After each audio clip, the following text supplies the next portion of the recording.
Kita lanjutkan lagi bahwa filsafat yang kemudian bertentangan dengan agama dan kemudian agama menjadi candu yang akhirnya menjadikan spiritual turbulence, artinya kegoncangan keimanan dengan adanya filsafat di barat. Nah, Hamid Fahmi Zarkasi mengatakan begini, barat merubah sebuah kaidah hukum dalam pemahamannya bahwa setiap ada maslahah pasti ada syariat. Artinya setiap perbuatan baik menurut ukuran manusia modern dianggap memiliki nilai syariat. Padahal sebenarnya setiap syariah atau hukum itu bernilai maslahah. Seakan-akan hukum dipahami secara kontekstual padahal sebenarnya dengan alasan maslahah. Nah, ini yang menjadi kekeliruan di barat. Coba Anda bayangkan, ya. Di barat, ya, hubungan laki perempuan itu kan menjadi sah. Ya, selama tidak mengganggu maslahah mereka. Artinya tidak mengganggu ketenangan, ya, tidak mengganggu kebahagiaan mereka. Itu sah-sah saja dan itu menjadi hukum. Nah, ini gara-gara filsafat, cara berpikir filsafat yang salah. Cara berpikir yang salah, ya. Artinya filsafat itu menjadikan ini. Setiap maslahah pasti ada syariat. Belum tentu. Belum tentu. Makanya kemudian ada ungkapan bahwa Singapura lebih islami. Ya. Amerika lebih islami karena di sana tidak ada pencurian, misalkan di Singapura tempatnya bersih dan segala macam.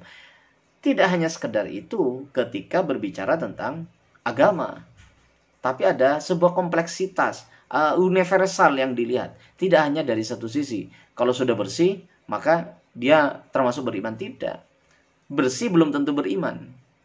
Oleh karena itu, nah, cara berpikir, ya, filsafat ini berasal dari cara berpikir filsafat. Bahwa karena semuanya berasal dari filsafat, maka muncullah yang namanya ilmu-ilmu pengetahuan. Ya, nah, tapi ya itu tadi, ilmu pengetahuannya menjadi dark age, masa kegelapan. Nah, harusnya kita sebagai orang beragama, memegang agama sebagai pondasi awal untuk berpikir terhadap keilmuan, terhadap kemaslahatan umat, terhadap apapun. Ini yang harusnya dibangun. Ya, jangan dibalik. Kalau dibalik menjadi kacau. Nah, disitulah letak kekeliruan filsafat di barat. Nah, oleh karena itu, ya, syariah sedang dipahami dengan menggunakan ukuran internasional yang notabene berasal dari barat, seperti HAM, pluralisme, feminisme, gender, toleransi teologis dan sebagainya. Ya. Demikian pula dengan diharamkannya kalimat kebenaran oleh doktrin pluralisme. Konon para dosen sudah tidak lagi berani memihak kepada salah satu mazhab teologi yang lebih argumentasi atau arjab. Nah, akibatnya mahasiswa dibiarkan mengambil kesimpulan sendiri tanpa bimbingan. Di sini doktrin relativisme secara samar-samar dengan sadar dan tidak mulai diterapkan dalam kajian keislaman. Artinya begini, bahwa dengan filsafat kemudian muncul banyak pemikiran-pemikiran, ya, ya, seperti pluralisme, menganggap bahwa semua agama itu sama, dia menuju pada Tuhan yang satu. Nah, apakah semua agama sama?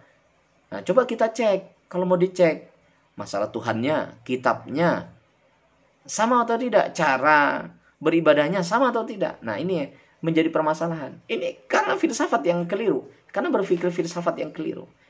Cara berpikir dasarnya itu sudah salah. Contohnya lagi misalkan bahwa feminisme gender misalkan, laki dan perempuan sama di mana dulu gitu. Dari sisi kewajiban berbeda, dari sisi tugas berbeda.